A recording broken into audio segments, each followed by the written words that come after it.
Bonjour à tous et bienvenue sur Mosaïque Cristal pour ce nouveau numéro de Polygone. Le Platt a-t-il la cote chez les jeunes? En tout cas chez certains c'est sûr, et vous allez en avoir la preuve à travers les témoignages de 4 intervenants aujourd'hui. Julie Oleszewski, lycéenne, membre de la troupe des jeunes du théâtre en Platt de Sirstal. Mathieu Berlocher, jeune lycéen de l'option langue et culture régionale.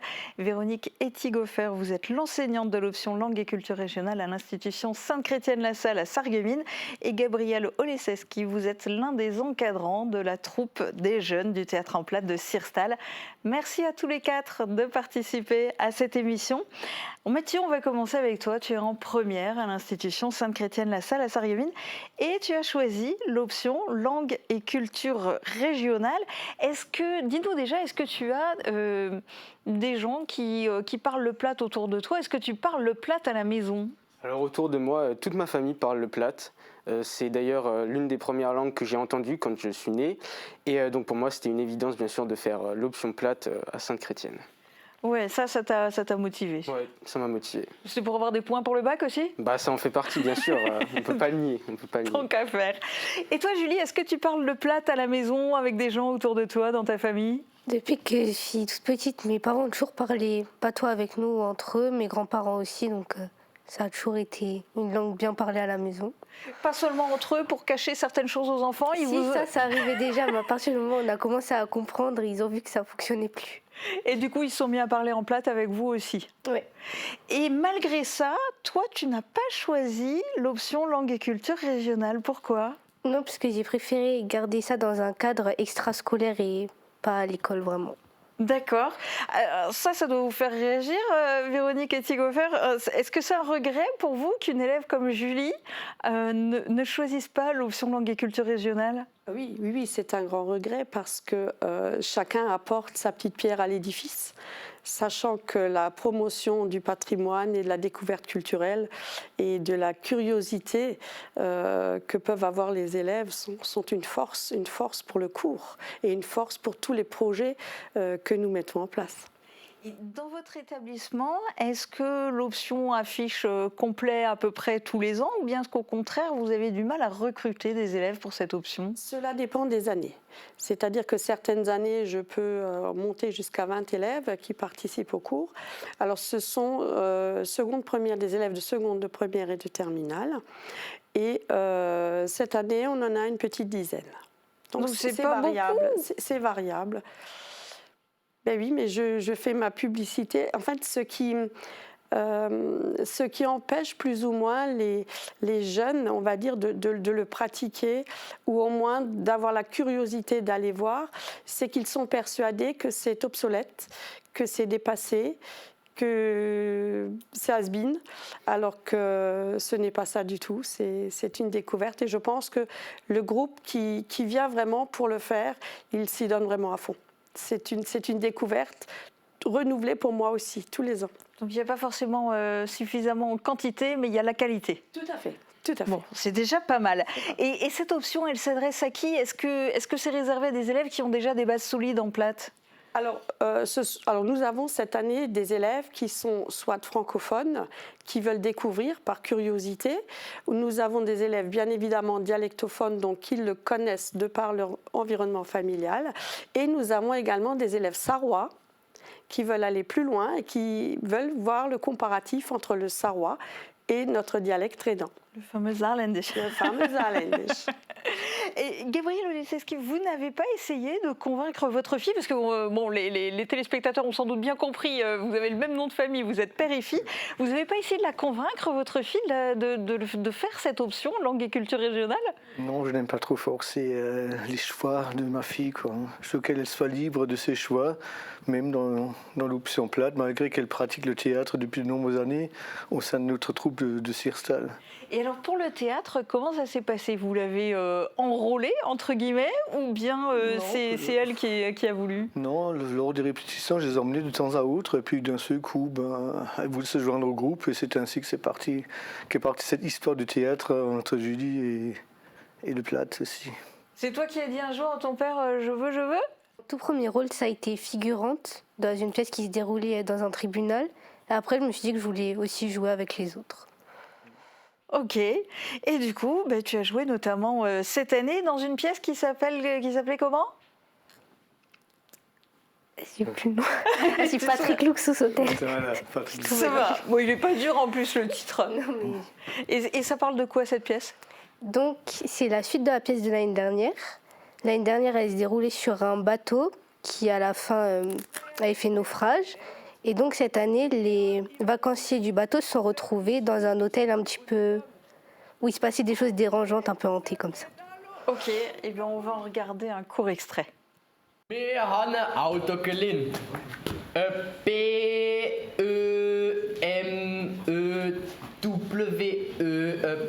BMW. BMW du Dole. Alors Gabriel, racontez-nous un petit peu comment ça se passe déjà au niveau de la troupe des jeunes du théâtre en plate de Sirstal. Est-ce que ceux qui arrivent pour intégrer la troupe, est-ce qu'ils arrivent en parlant tous le plate? Et non, comme l'expliquait Mme Edicofer tout à l'heure, il y a aussi des francophones qui font partie de la troupe et qui connaissent que leurs répliques, mais ils fournissent les efforts nécessaires, puis à la fin de la saison, enfin, quand ils présentent leurs pièces, on remarque que c'est des francophones, mais ça passe tellement bien. On a un groupe hétérogène et on arrive à homogénéiser le tout afin que les pièces deviennent compréhensibles et que ça plaise au public, sachant que le public est quand même relativement tolérant avec nos jeunes acteurs. Oui, s'il vous plaît, quand même. Et puis, la particularité de Sirstal, alors c'est pas seulement au niveau du théâtre en plate d'avoir aussi la troupe des jeunes. L'autre très grande particularité, c'est que vous écrivez vous-même les pièces.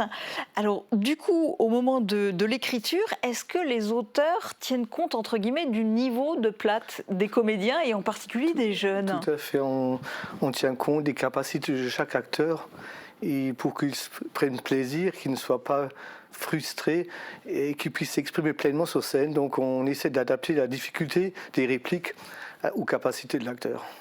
Et t'en penses quoi, Julie? Tu trouves que c'est adapté à ton niveau ou que c'est dur? Oui, moi je trouve que c'est très bien. Et puis même quand on a des idées de rôle qu'on voudrait jouer ou des idées de pièces, on leur dit. Et après, on fait un peu tous ensemble. Même des idées de blagues, tout le monde dans participe. l'écriture. Ouais. Ok, et ça c'est... Disons qu'il y a une idée de base, un projet de base qui est présenté, et ensuite en fonction de l'acteur, s'il se ressent mieux dans une telle situation avec une telle parole, enfin un tel vocabulaire, on lui laisse le choix tant que ça rentre dans le contexte de notre pièce. Et je trouve que pour eux, ça les engage davantage et ça les intéresse encore davantage de vouloir poursuivre et ils se sentent davantage impliqués aussi.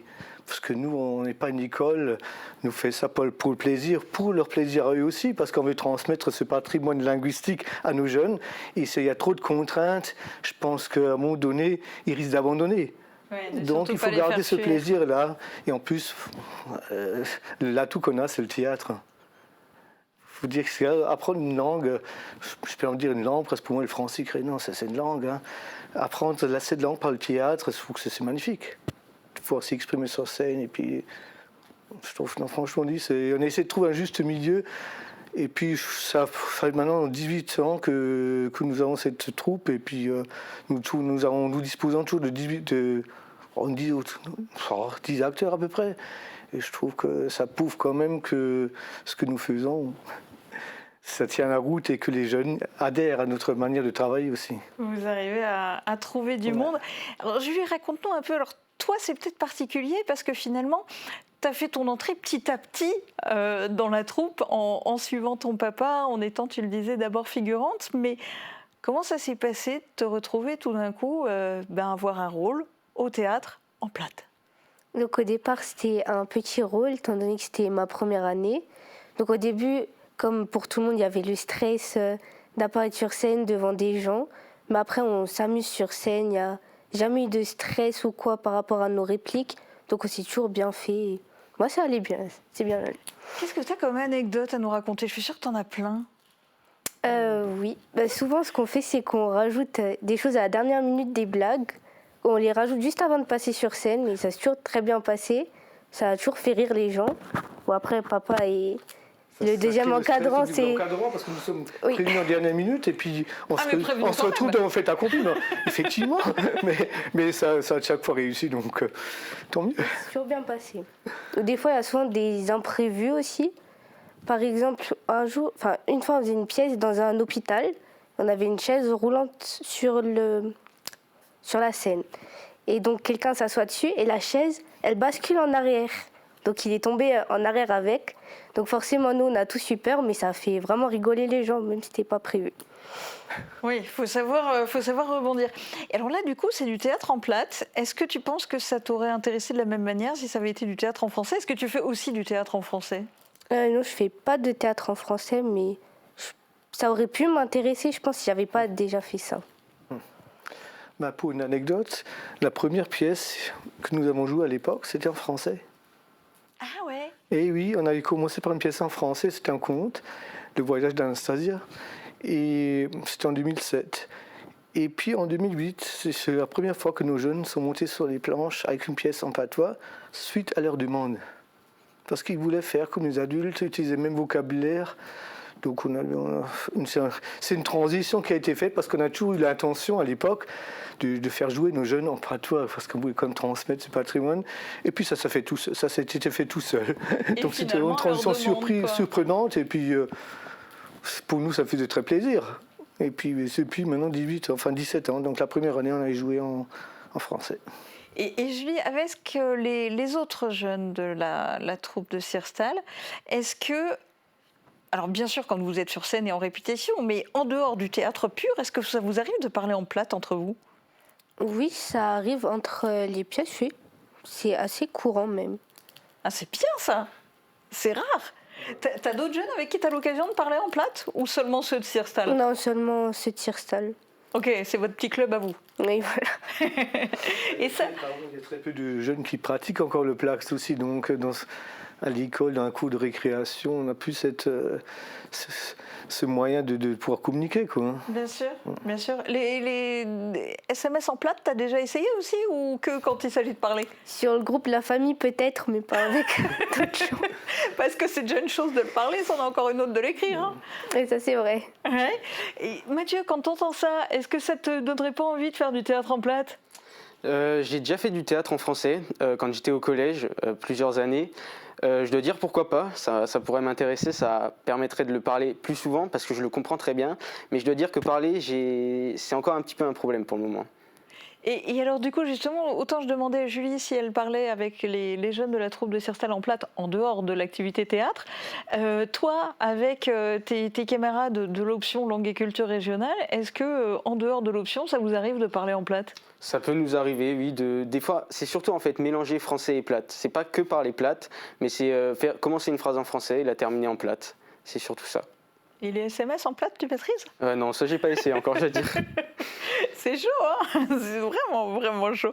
Et avec d'autres jeunes, sinon, en dehors de ceux de l'option langue et culture régionale, tu as déjà tenté des échanges en plate J'ai déjà tenté, mais ils m'ont très vite dit « Mais qu'est-ce que tu parles comme langue, toi ?» Enfin, comme si je venais d'ailleurs, quoi, on va dire. Donc, ils pensent, comme dit, que c'est une langue obsolète, que ça vient de loin, alors que pas du tout, en fait. C'est notre culture et il faut la perdurer, je trouve. Mais c'est pas avec des personnes comme ça qu'on va y arriver, on va dire.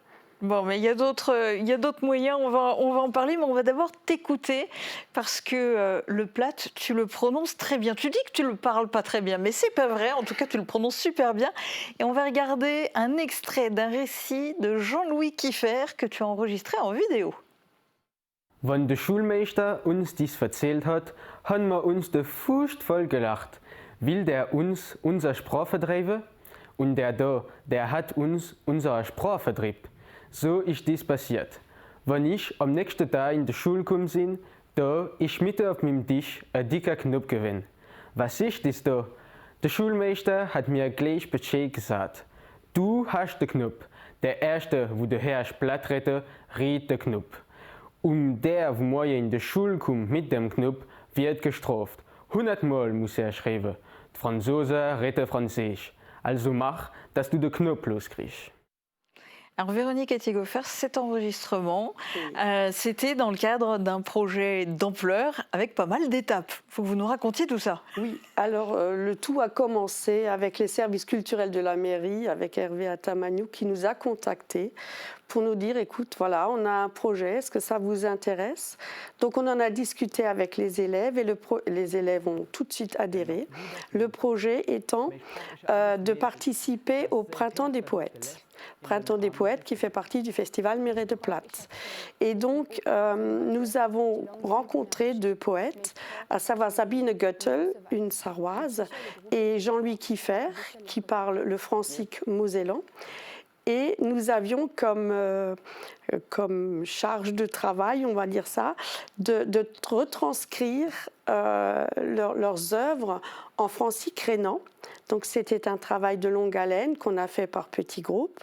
Chaque groupe s'occupait d'une partie que nous avons ensuite rédigée, donc écrit, et ensuite que nous avons enregistré et que nous allons présenter au public le 24 avril prochain à la médiathèque de Sarreguemines. Et avec là, pour le coup, parce qu'on parlait beaucoup d'oral et les jeunes disaient les SMS, ils se sentent pas du tout d'essayer d'en faire en plate. Mais là, pour le coup, il y avait tout un travail sur l'écrit. Tout à fait, tout à fait. Il y avait d'abord un travail de compréhension orale, puisque nous avions monsieur Jean-Louis Kiefer qui était chez nous en classe et qui l'a lu, mais avec son francique mosellan. Donc nous avons déjà eu un travail de décryptage à faire ensuite. Ensuite, nous avons effectivement rédigé, nous avons corrigé, nous avons adapté à notre langue, à nous, à chacun des élèves. Et ensuite, chacun d'entre eux s'est chargé d'apprendre un petit morceau et de le présenter. Et je pense que c'était quelque chose de fabuleux.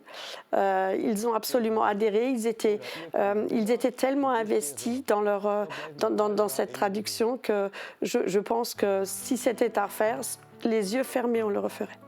Et puis nous, ils nous ont bluffé, cette équipe de jeunes, parce que donc ils sont venus enregistrer dans les locaux de Mosaïque Cristal.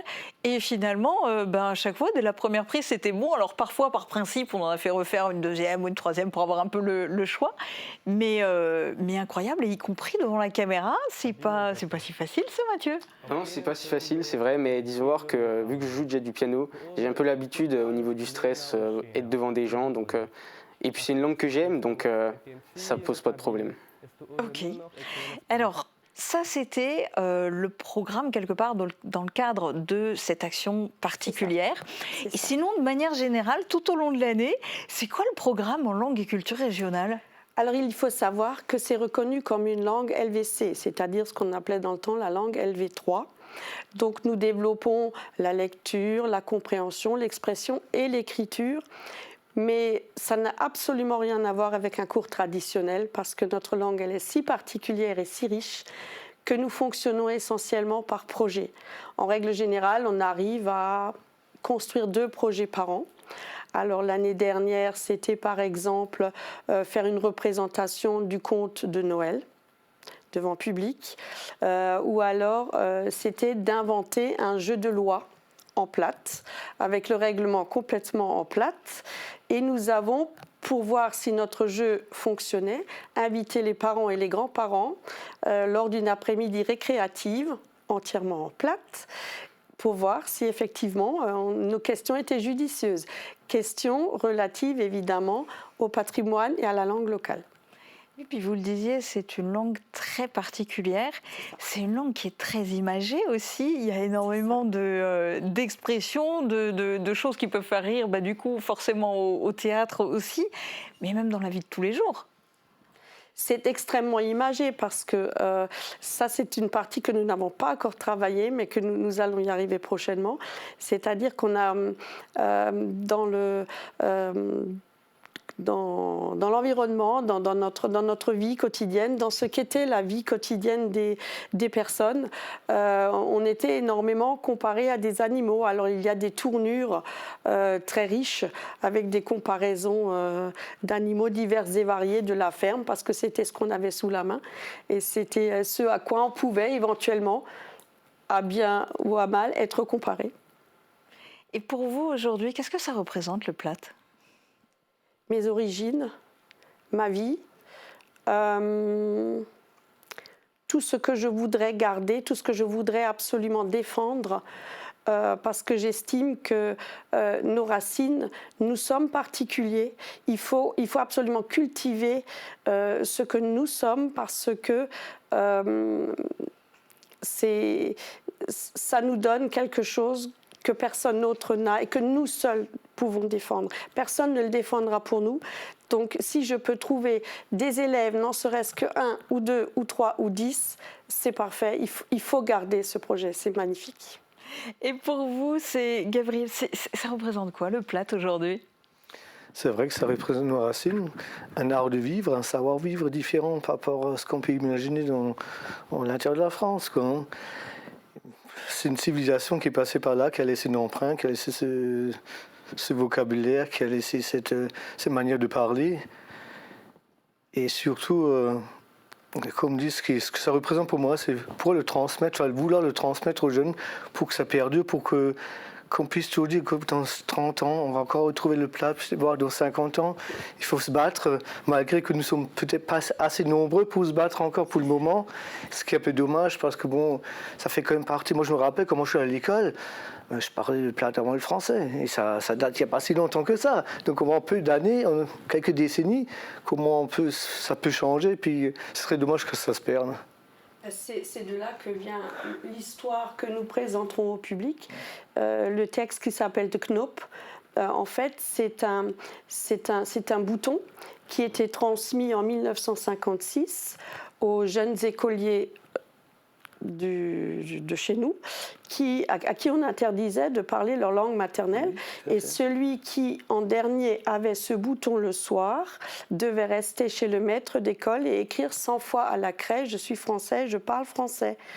Ce qui était très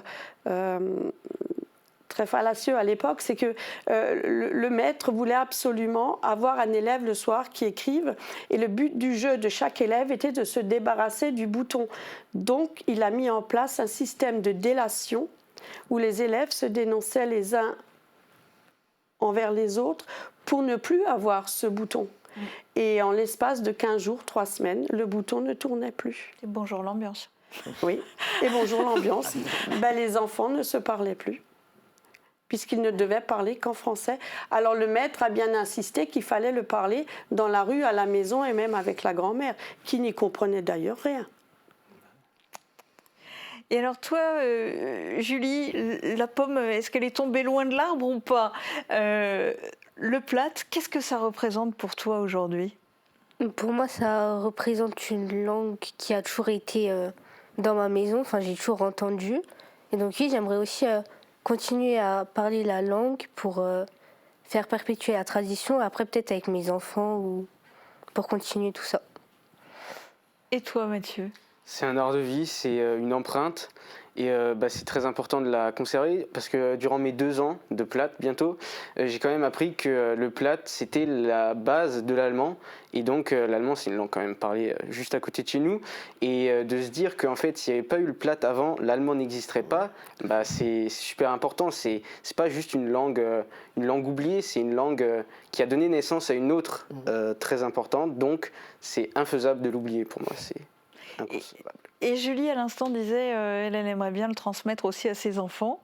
Toi, est-ce que tu te verrais apprendre le Platt à tes enfants plus tard? Ouais, je me vois très bien le faire, oui. Vraiment? Vraiment, vraiment. Déjà, avec mon métier plus tard, je vais faire vétérinaire rural. Donc, je me déplacerai dans les exploitations. Et tout dépend, les agriculteurs, s'ils sont âgés, ils parleront forcément le Platt. Et donc, faudra que je le parle avec eux pour créer un dialogue vraiment sain. Et donc, bien sûr que je le ferai avec mes enfants, ça va de soi. Et donc toi, tu as déjà intégré le Platt même dans ton projet professionnel. Ouais, exact.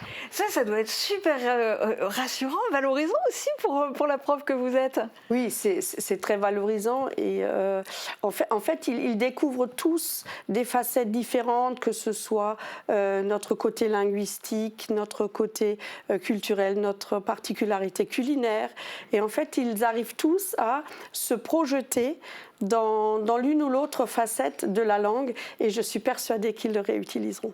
Oui, parce que ça, transmettre le Platt, vous, c'est un combat de tous les jours. Hein. Tous les jours. Et je n'arrêterai pas.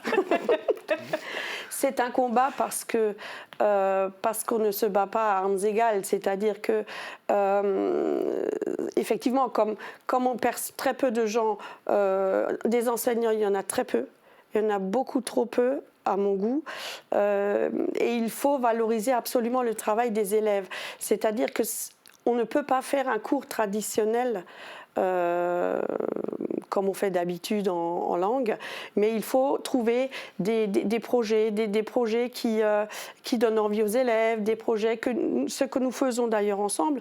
Avant de concevoir un projet, la première chose, c'est de se mettre autour d'une table et de discuter en plate bien évidemment, mais de discuter. Est-ce que tu as envie, quels sont les avantages, quels sont les inconvénients, comment on pourrait former ceci et cela. Et nous avons déjà émis notre futur projet. Il est déjà dans les tiroirs. On veut le scoop.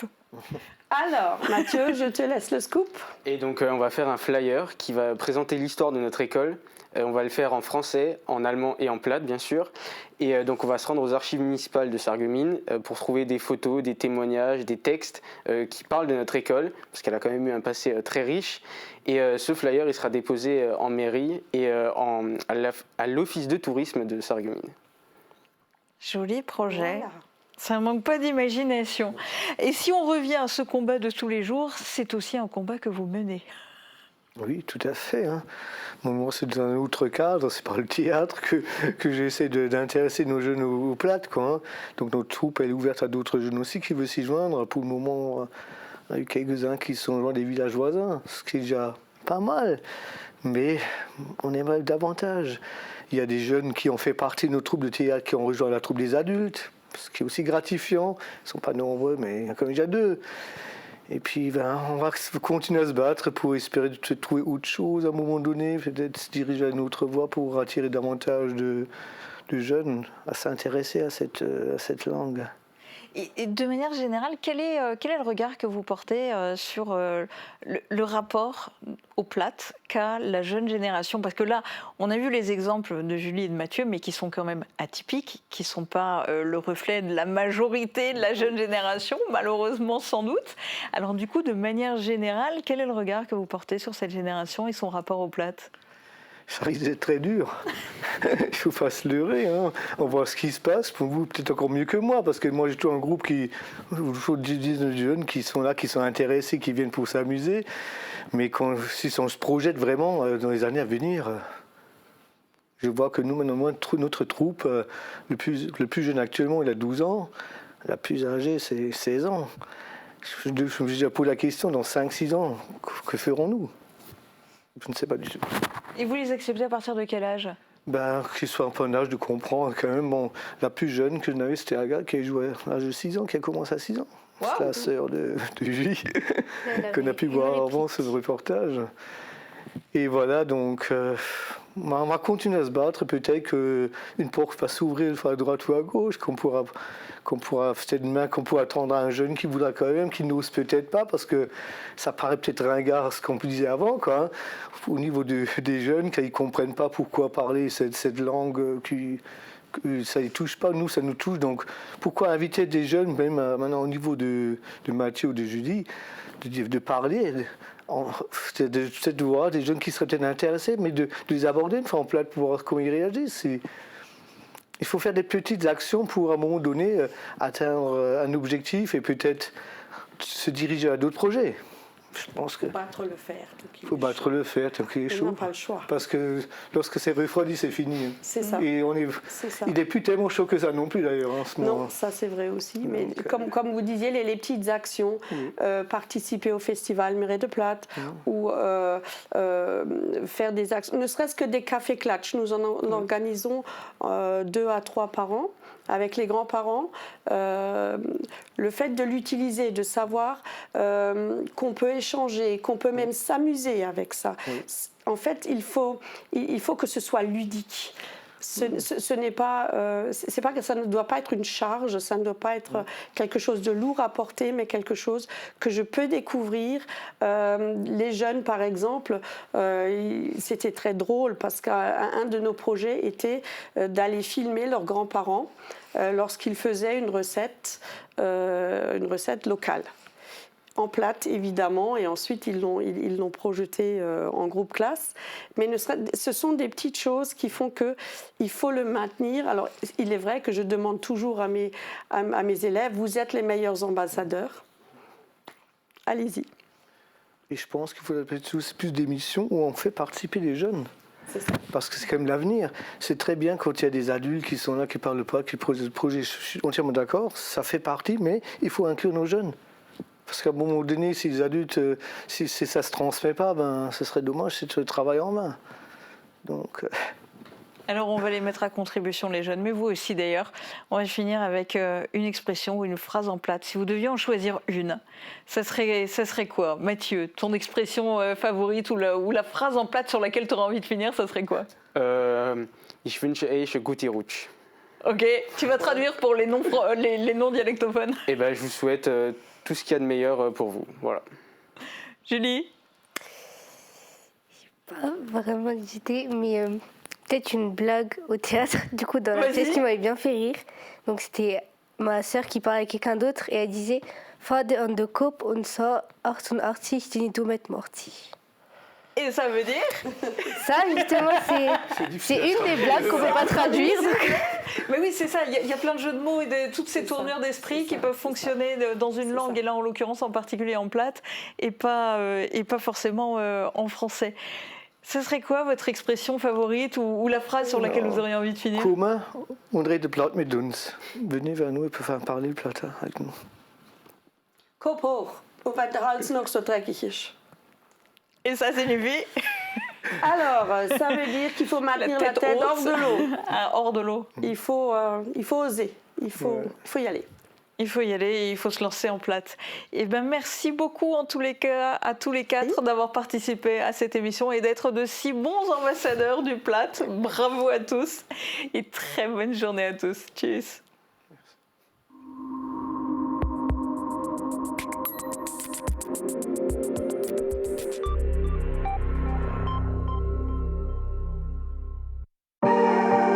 La rénovation de vos façades avec Modern Habitat allie esthétique et une résistance garantie à toutes les intempéries.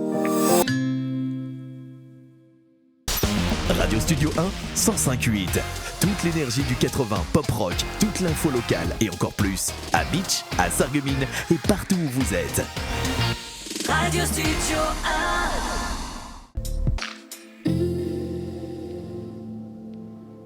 Bonjour tout le monde, la journée de samedi sera certainement la plus belle de la semaine. Le soleil sera une nouvelle fois bien présent et les températures maximales vont encore monter pour dépasser les 20 degrés. Mais les minimales restent plus fraîches avec 4 à 5 degrés seulement. Demain nous fêtons les Jules et il fera jour de 6h45 à 20h19. Passez tous une belle fin de semaine et à demain.